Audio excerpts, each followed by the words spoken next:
So yun guys, yung video naman guys ay tuturuan ko kayo kung paano mag-update ng mga PC. Ituro ko sa inyo step by step kung paano ba mag-update. Pero bago ang lahat, kung hindi ka pa mag-subscribe sa channel, kaya mag-subscribe ka na. And pakilike na rin ang video na to. Yun lang guys, simulan natin. Tara!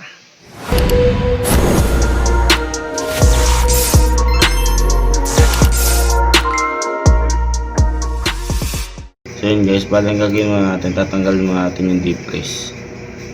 Tanggalin mo natin yung deep freeze nitong PC. Tapos next, ang gagawin naman natin, tanggal natin itong auto shutdown. Sige, iwan natin mamaya. Tapos kanina may nagsabi sa akin na bata na update daw ang Valorant, kaya hindi siya makalaro. Kaya update natin ngayon yung Valorant. Pero minsan guys, wala nagsasabi na bata na update. Kaya minsan i-check nyo na lang yung mga laro ng PC ninyo. Minsan kasi may update dyan. Check natin itong Valorant. And guys,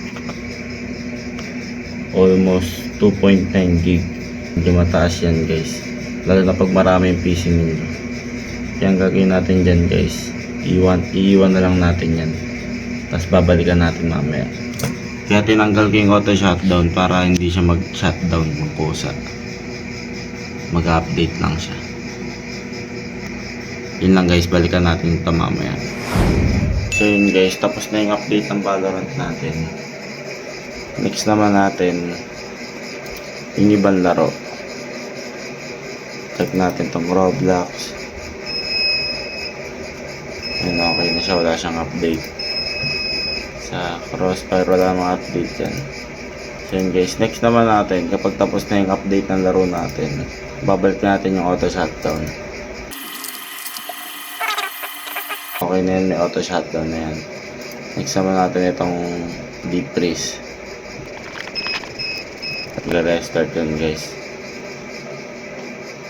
Guys, tapos na ang update natin.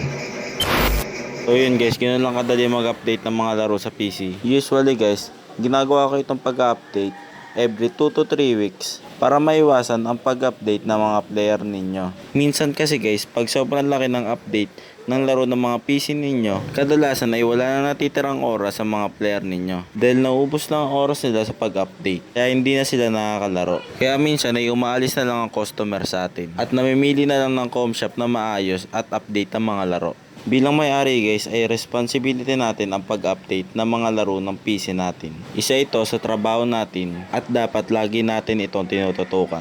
Madali lang naman mag-update ng mga laro ng PC natin, lalo na kung naka-diskless kayo, dahil sa server na lang kayo mag-update.